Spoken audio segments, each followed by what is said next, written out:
You want to talk about all the six, all the other five of the articles of faith and everything? You going there? All this hadith about this thing and that thing, and like, we got to go there. Everything starts there. So the first pillar is aqidah. So when the brother's saying it's about submission, how are you going to submit to something you don't know? You haven't learned. You haven't understood.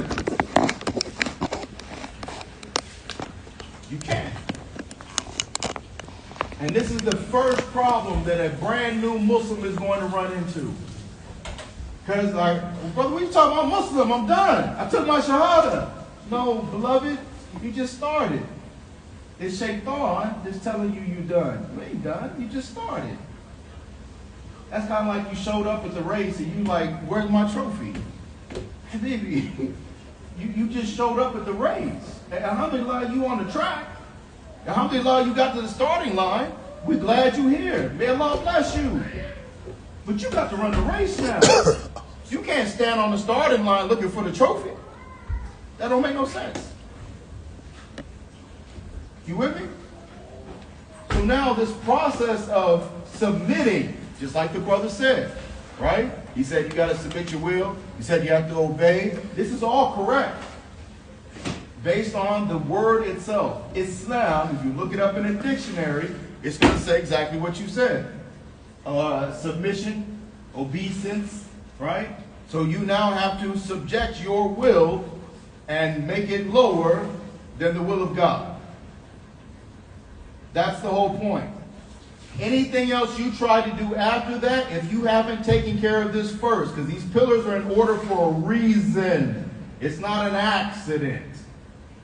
So if you are not taking care of that first pillar properly, I guarantee you, you will jack up everything else that comes after it. And they're what? Actions. Actions. So when we're talking about reading Quran, we're talking about making salat, we're talking about fasting during Ramadan, we're talking about like giving charity, sadaqah and zakat, we're talking about Hajj and Umrah. If you have not taken care of that first pillar properly, you will, and I'm not mincing words here, you will mess everything else up. It's not a matter of ifs, ands, buts, or maybes. I am giving you solid fact. It's guaranteed. So now, back to the original question. If I don't know what I believe, how am I supposed to submit to it? If I'm stuck, or I stop at just level 1 of understanding, meaning that Shahada was never opened up for me, unpackaged for me, broken down into all of its components for me. If I never had a chance to ask questions that I could get clarification and also remove any like residues of doubt. Okay? Because like, listen, it's real. And there's nothing wrong with it. It's okay for you to run into something and say, I don't know about this. I know before I became Muslim, like if you had some doubt, you better keep it to yourself. Scholars in Islam, I was like, Jay, I got a question. What are you doing? Ask the question. Why are you being shy about it? Because like I don't want to seem like, like a kafir. He was like, as long as you trying to get guidance and you trying to get clarification, you trying to reach the truth, and as long as you asking a qualified individual and you doing so in a humble manner, brother, you are submitting. That's part of it. You see what I'm saying? And every time I had a doubt, every time I was confused, every time I had a question, I would go to these scholars, and then, mashallah, and they would clarify it. I would see so much confusion in the Muslim community. This one said that, this one said the opposite. This one did that, and this one did the opposite. This one's arguing with this one about this thing and that thing, and they got into a fight and an argument. This one don't like this one no more. I'm like, what the heck is going on here? Y'all got me all twisted around. Help me understand. No problem. No problem. And I'll tell you this, I have never in 30 plus years had any question or introduced, like had any doubt about something where Islam did not just answer that question and remove that doubt, but made me feel silly for feeling it and thinking it in the first place. The answer is like, you know, like you have a question, then you find out the answer, you're like, oh, of course. Afterwards, right? Right. Like, oh, yeah, of course, yeah. Yeah, that makes sense. Yeah, afterwards. Make you feel silly for even like, you know, feeling that way in the first place. That's what Islam will do for you. But you gotta learn. And that's where we come up short. I took my Shahada, I'm done. Then like, you know, maybe I took some time to learn how to pray, I'm good. Because I learned how to recite Al-Fatiha, I'm better than most. I'll come to the masjid for Jumu'ah, I'm almost pious. You with me? So this is what we're talking about when we're talking about like submission and obedience. That the definition of Islam as far as who is a Muslim is submitting first and foremost to Aqidah, theology, theosophy. What is theology and theosophy? What's Aqidah? Aqidah is the belief system of every male Muslim man and woman and child, right? Okay, belief system. Belief system of Muslims. You good? You with me? I like that answer. The belief system. That's a good answer if we have to explain it to non-Muslims. That's a decent answer if we have to explain it like kind of like on a pseudo-academic level. But what's your understanding for a Muslim? So if I'm a Muslim talking to another Muslim and I ask another Muslim, what's Aqidah? If he looks at me, he's like, it's the belief system of Muslims, like the males, females, and I'd be like, hold on, brother, why are you talking to me like I'm not Muslim? You right? What is it? Would it be the way of life? It's knowing. Okay, we got way of life, right? Now, way of life is deen. You do, like, as far as like when we're talking about religion and deen, that is the definition of it, okay? A specified way of life, which is specified, it's set upon this set of beliefs or the Aqidah. That's deen. So what you're explaining, this Aqidah is a part of that. Yes, it's a part of it. What were you saying? I said it's knowing. Knowing. Okay, both of y'all moving in the right direction. Knowing what?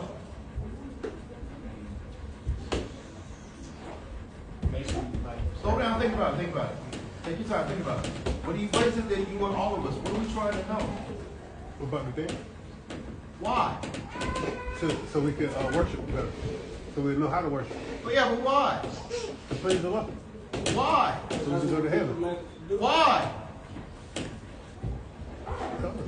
That's the place we want to be. That's how I want to go. I mean, I heard about it, I read about it, I want to be there. Watch this. I'm going to answer all those whys in one statement and answer the original question. Aqidah to you between us as Muslims. MashaAllah. You don't know what to do with this yet.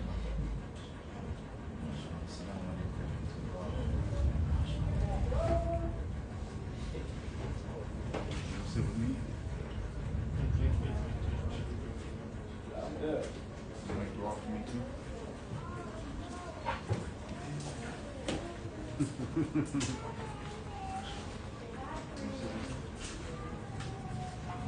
Y'all don't never sit long. You be off and running here about 30 seconds.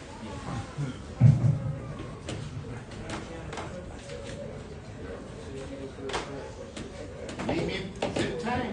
MashaAllah. Okay, definition. Watch this. The explanation of truth and reality. Oh, you like that?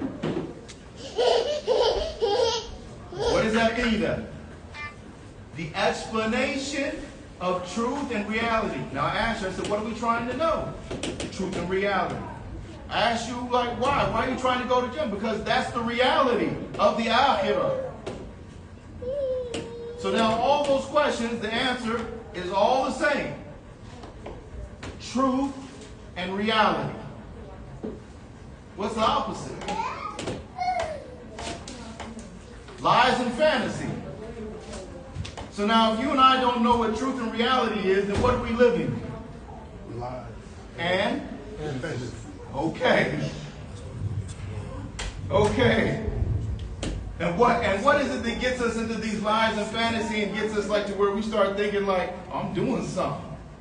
Ain't nothing but ego. Nothing but nafs. Nothing but ego, nothing but nafs. So now, what stops us from learning? The lies and the fantasy and the ego. That's what stops us from learning. That's what stops us from submitting. So now if I want to leave the lies, I want to leave the fantasy, and I want to stop being the slave of my own ego, that means I need to learn truth and reality. I need to learn Aqidah. Because I need to submit to truth and reality, not to lies and fantasy. Who controls lies and fantasy? Who's the puppet master for lies and fantasy? Shaitan. Shaitan. Iblis. And what's the character that that we're watching come about now? Who's the character that because of the lies and because of the fantasy, because of the egos, right, because of nafs, it actually brings about. Dajjal is not an accident. He's a result. He's a result. When humanity starts basically like living lives and an existence based in lies and fantasy, the result is bringing about the Antichrist, as they call him. Now back to the original question. If you don't know Aqidah, what are you going to submit to?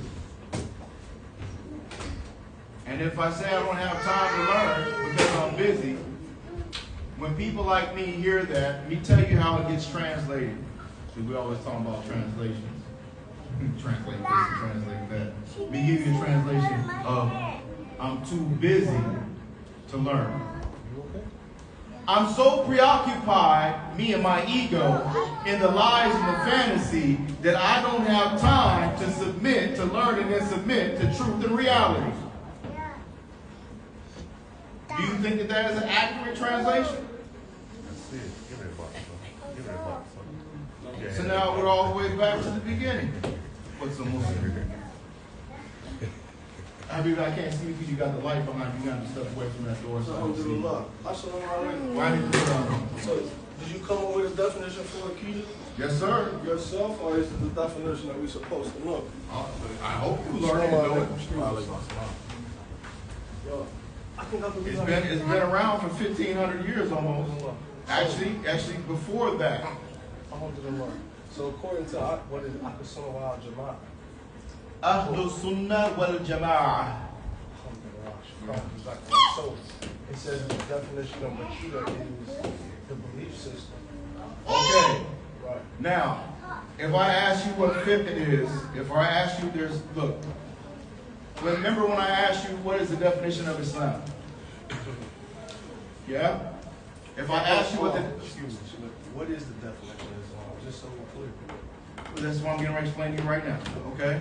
When we covered and we said the definition of Islam is what? You said? Submission. That is what is called the literal definition. Alright? So you have to, yes. So I want you to start thinking more dynamic as opposed to like a computer zeros and ones. On or off. Alright? Islam is dynamic. So for instance, now you have your literal definition. Then you're going to have your legal definition. Okay?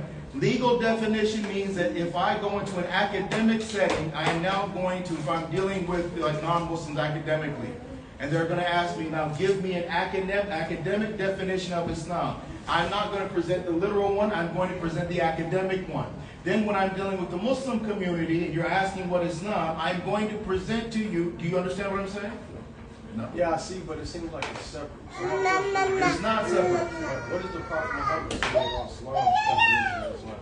Because I understand he's saying is submitting in this way. You know what I'm saying? So we're submitting to Islam, the way of life. You know what I'm saying? What was the Prophet Muhammad say about Hadith of Jibreel, 5 pillars. In Bukhari. Okay? So now, where's your, you got a problem based on your current understanding. No, stay with me. Because if you only have one, now you can't accept the literal one, and then you can't accept the legal one, because when you go into the books of fiqh and they say, now what is the definition of Islam? They're not going to give you the definition that's going to be the Hadith of Jibreel. So I have a question. So I see this line right here. This path right here, just call it. You got a troll. Correct. So straight path. Sirat al-Mustaqim. Alhamdulillah. All of this path.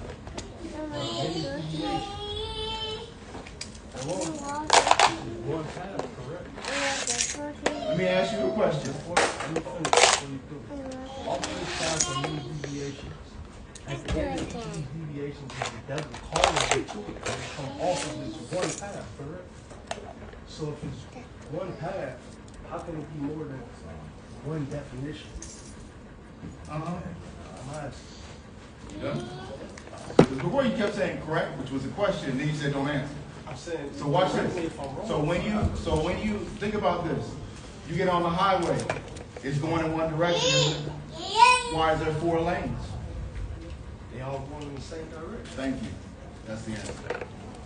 Hold on. If it's 4 lanes, all going in the same direction, but it's 4 definitions and they all have a different meaning. All right, let me give you another way of understanding. If say for instance, see the little toy truck right there? Imagine that toy truck is sitting right there. Now, if I ask the brother, I say, please describe the truck, he's going to describe the truck based off what he can see from the front of it.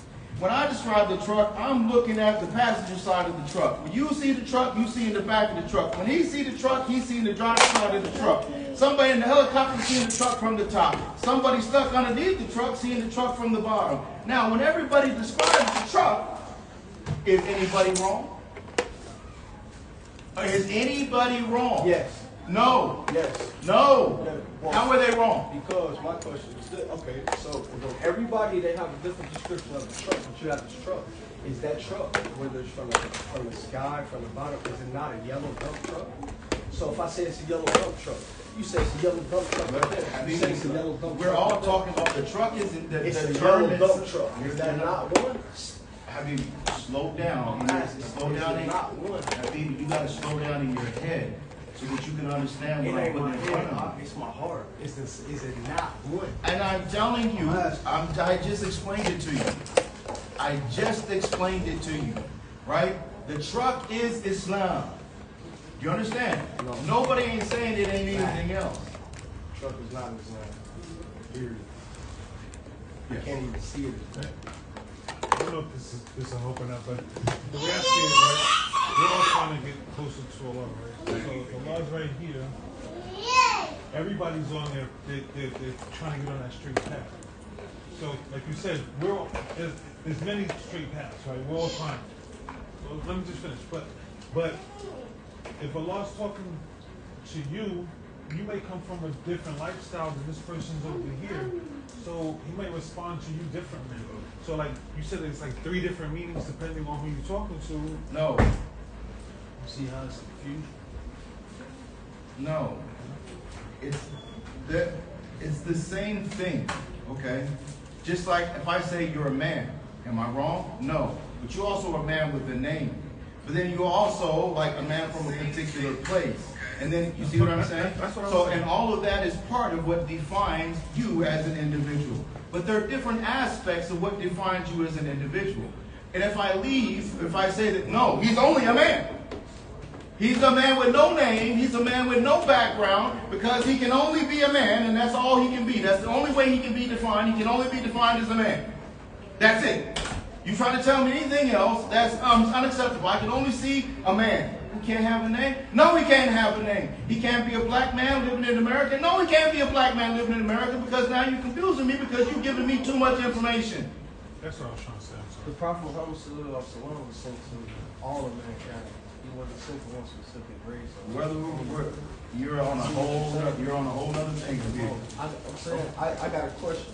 I cared enough to come and sit down for you to be able to clarify to me because the things that you were saying, it seemed like they were confused like him. I just gave you another example.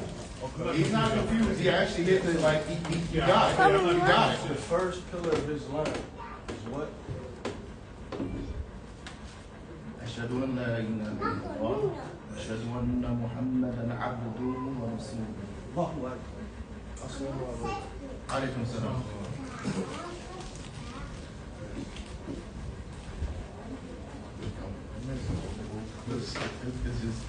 It's something. Yes. Yeah, always something, man. It's always something. When we study, the best way of explaining it is there's a kitab. It's called, I highly recommend it. It's in English. All right, they translate it. It's called Hayat al-Sahaba, the lives of the companions. I highly recommend it. I was talking with the brother Atif, that you know, right? And this book, I read it when I was only Muslim, maybe 2-3 years at that time. I read this book, changed my life. Because it introduced me to the companions, all the different personalities, all the different backgrounds, and all their different levels and abilities. And it made them real. And in that process, you learn like to love them, and you also learn what Nabi Sallallahu Alaihi Wasallam went through. The process of submission isn't easy. Because your number one enemy is yourself. Shaitan, Allah Ta'ala says in the Quran, oh, for me, I don't like to see it. MashaAllah. You're going to make me stop doing that. Allah Ta'ala says in the Quran that what? Can Iblis make you do something? No. No? What's the only thing he can do? Suggest. Whisper, suggest, instigate, incite. So that means like the whole, the devil made me do it, excuse on the day of judgment, does that work? No. Actually he says what? فَلَا تَلُومُونِي وَلَكِنْ لُومُوا أَنفُسَكُمْ. Don't blame me, but you should rather blame yourselves. So in all actuality, even though Shaitan is Adumun Mubin, he's your enemy, who's your biggest enemy? Yourself. So when Nabi Sallallahu Alaihi Wasallam, he is going from, they're coming from a ghazwa, they're coming from the battlefield, and they're entering back into Medina, and he sees that the Sahaba, that they get relaxed now. Well, we're done, we're going home. You know that feeling when you get home like after a long day of work, or you returning back from a trip or something, right? You just glad to be back home. You relax a little bit, I'm gonna go sleep in my bed, I'm gonna hop in the water, like taking a nice shower, right? Put on some clean clothes, like I'm gonna get relaxed. He saw them getting relaxed. And at this time he told him, he said, oh, you saw it. He said, this is a problem. So what did he do? He told him, you are going from jihad al-asghar, you're going from the little jihad. You're going from the lesser jihad to jihad al-akbar, to the greater jihad, jihad al-nafs, the battle against yourself.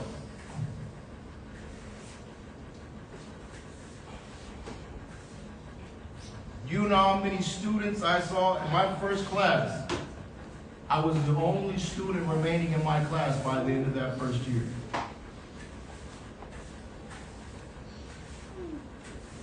By the time we got to the third year, they were actually trying to join classes because within the first 2 years, the attrition rate is roughly about 85–90%. That means out of every 10 people, 8 to 10 won't make it through the first 2 years. And every last one of them came in there thinking that they were special. Oh, brother, I'm getting ready to learn the deed. Brother, I'm going like, I'm going to do this and I'm going to do that. And yeah, I'm going to learn this. And once I get done, I'm going to, yeah. 80 to 90% don't make it through the first 2 years. And mind you, it takes you 6 to 8 years to start with. Then you do tahassus, and now you're signing up for another 10 to 15 years with a mentor. What weeds it out? Because if you're there for some other reason, if you're not ready, if you're not willing to sacrifice your ego, and if you're not willing to make sacrifices, period, if you're not willing to apply yourself and put forth effort, if you're not willing to struggle and strive, Allah Ta'ala plucks them off. You out. You out. You out. And the beautiful thing is, when it happens, we think that we left on our own. I'll give you an example in Surah Al-Hadid. Watch this. Allah subhanahu wa ta'ala calls them al-mukhallafun.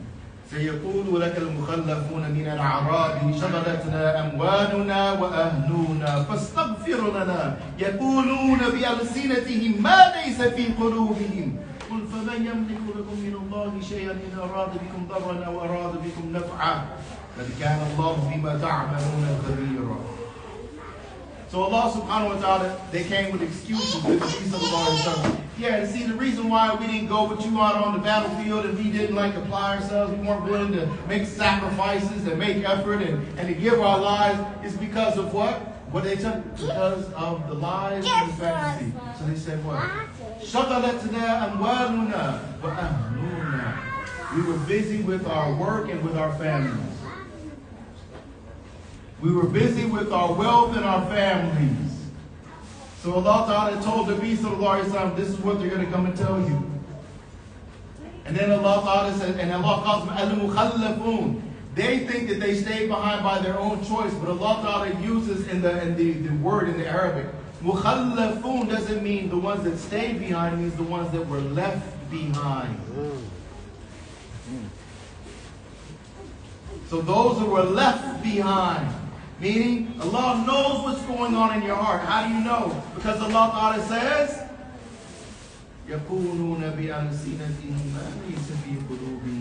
they're saying with their tongues, not what's in their hearts. Allah is telling Nabi sallallahu alaihi wasallam, I know what's in their hearts. And what they're telling you with their tongues, yeah, that ain't it. Basically, they feed you BS. They're lying to themselves, and now they're trying to come and lie to you. They got lost in the fantasy and the lies, and now they're going to try to come and present this to you and say,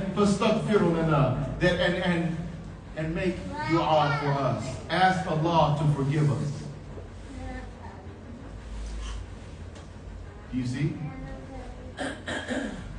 So, brothers, I'll end with this. Remember, the hallmark, the heart, if you will, of a Muslim when we're talking about this submission, okay? This obedience, this aqidah, truth and reality is what? The inheritance of Nabi sallallahu alaihi wasallam. Knowledge. Knowledge. Learn. You will not be disappointed. I will tell you that it will demand a lot from you. But you know what it will demand? It will demand that you shave off, you leave off those parts of you which are not benefiting you, they are detrimental to you. Drop it. Get rid of it. Because you don't know your potential, but Allah does. And everything that's in this deen is meant to bring you, to help you reach your full potential as His abd, as a Muslim. But if we're too busy holding on to how we are and who we are now, and how we think of ourselves now, then we are going to be blinded to who and how we really could be potentially. If we would just submit. Let Allah do His thing. Let Allah do His thing. We just got to do what we're told. Sami'na wa ata'na, isn't it? Hear and I obey.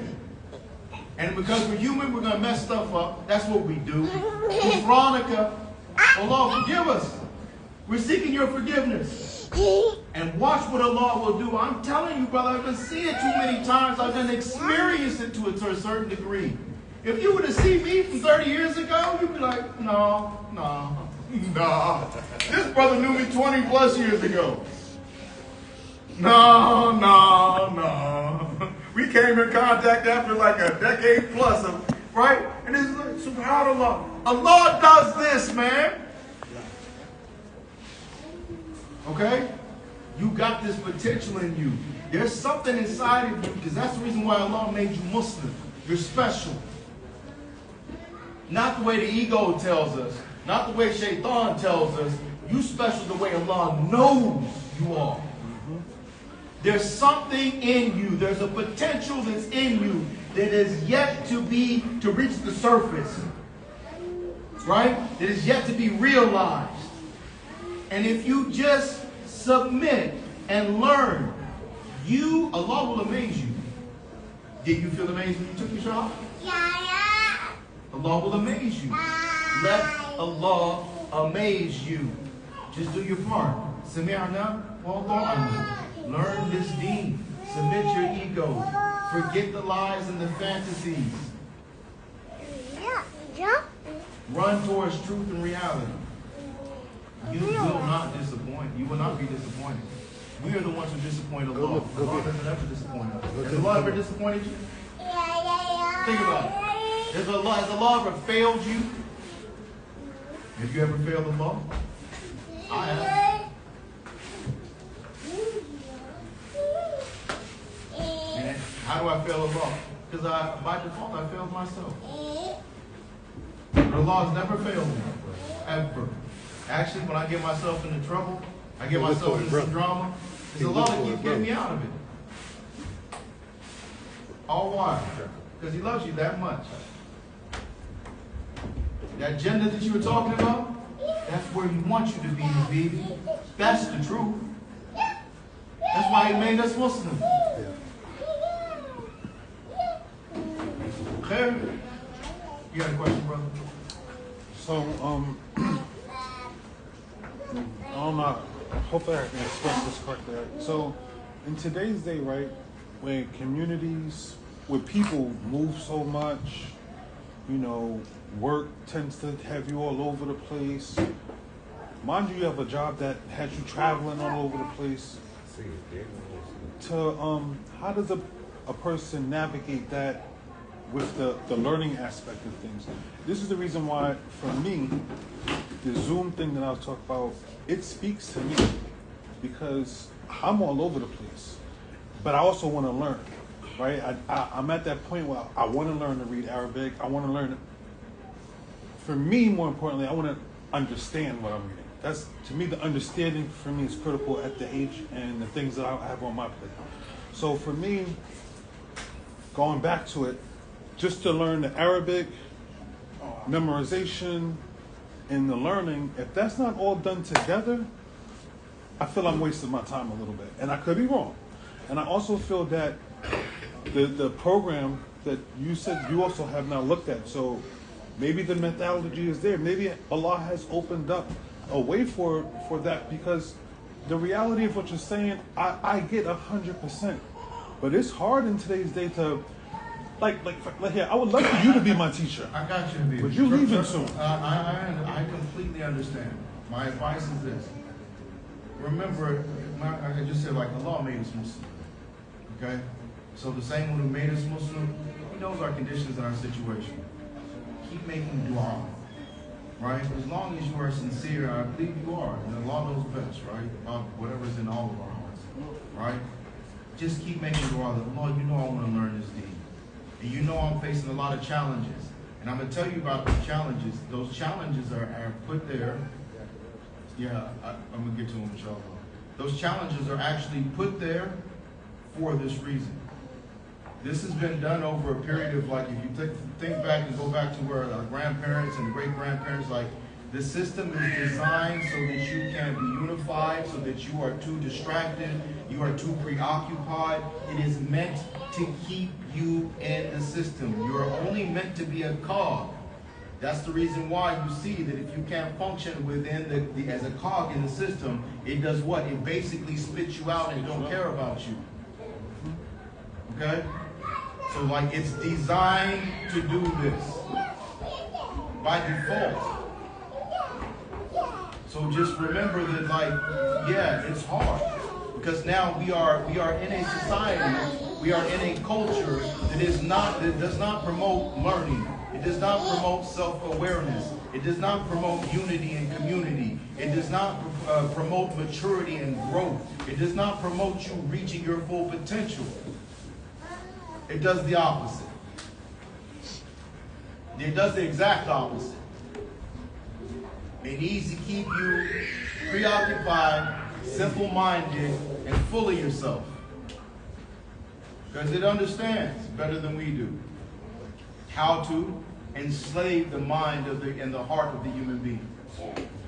So what you're trying to do is break those chains. And it's not easy. But here's the catch. You and I, we can't do it. Brother, when we say a system, like, we're not talking about like America. We're talking about a system of kufr and shirk. We're talking about a system of iblis. Who handles it? What does Allah Ta'ala tell us to do when Iblis gives us drama, when Shaitan gives us drama? Fasta'idh billah. Seek refuge with Allah. So seek refuge with Allah and ask Allah, Allah, you know I want to learn. Anything that's in my way, even if it's me, remove those barriers for me. Open up the ways for me to be able to learn. Make it easy for me to be able to learn. You see what I mean? Keep making that dua, man, just over and over and over again. Not everybody's path is going to be the same. That's your path, your potential. And there's nothing wrong with that. We're all going to be like a whole bunch of robots doing exactly the same thing at exactly the same time, right? Well, our paths are different, while our futures ain't going to be different too. Okay? But just hang in there and dig in and just refuse to quit. Know you're going to face a whole lot of challenges, okay? You just refuse to quit. And inshallah, you'll be solid. You're going to be tested, right? We know that. With anything, you're going to be tested. But if you're real about it and you're serious about it, you will get through it, inshallah. Allah will get you through it. Just got to be sincere. Just got to be sincere. That's it. All right? On that note, because I'm going to let you know how I understand how real this stuff is. I'm in Chicago. There's roughly about 500,000 Muslims in Chicago. Okay? South side, west side, young people, suburbs, etc., all over the place. And everybody's facing the same challenges, man. You're in this ridiculously, like, rap-paced city, right? And you're trying to learn at the same time. You're trying to live, too. Cost of living ain't getting cheaper. Food ain't getting cheaper. It's getting more expensive. And now I got to try to figure out how to learn so I can get saved from the salvation, eligibility for salvation from the hellfire, and I can go to Jannah. I got to try to figure out how to survive and thrive at the same time. That's the reason why the same thing. I'm also doing the same thing as far as programs, the organization, Islam of Mind. Submission of the mind. Islam of the mind. Make the mind Muslim first. Okay? And we're actually working on these courses and everything. And I'm even like the initial ones, trying to keep them short. 7 to 10 minutes for like learning Tahara and so on and so forth. Why? Like while you're on your lunch break, you're driving to work, you're on your way home. Like, bang, I can like hit this one time, and then now I can listen to this as many times as necessary. Plus, later on, if I need to go back and I just need this one subject, I ain't got to listen to a whole hour-long lecture. I know, okay, bang, bang, oh, this was this one, boom. I listen to this, 7 to 10 minutes, mashallah, I got a refresher course. We realize, in terms of scholarship, that we got to try to find ways. That's why I say, like, I don't know. Like, I do know that these types of efforts, I'm also engaged in these types of efforts. We're trying to figure out ways to make it easy for brothers and sisters to be able to learn the deen while also trying to meet these like ever increasing demands of life and survival. I agree.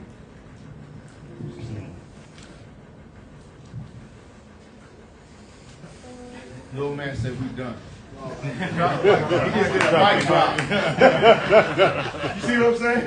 He just did a mic drop. You see that? MashaAllah. Barakallahu feekum. Subhanallah. Bihamdi subhanallah. Nashhadu an la ilaha illa anta wa nastaghfiruka wa natubu ilayk. Subhana rabbika rabbil izzati amma yasifun wa salamun ala al-mursalin. Walhamdulillahi rabbil alamin. اللهم تقبل منا جميعا ربي يسر ما شاء الله. Yep. All right, Assalamu alaikum. This is supposed to be a meet and greet, so just brothers, talk amongst each other, meet each other till the food is done.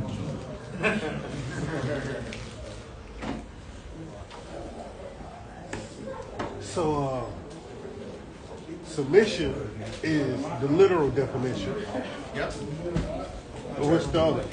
Did you say it already? That is the literal. You're correct.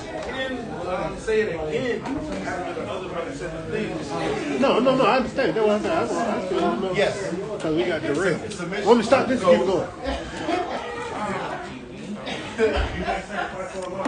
So what is a literal? So literal means like if I look at the word Islam in Arabic, What's refreshing? just to say surrender, submission. Okay,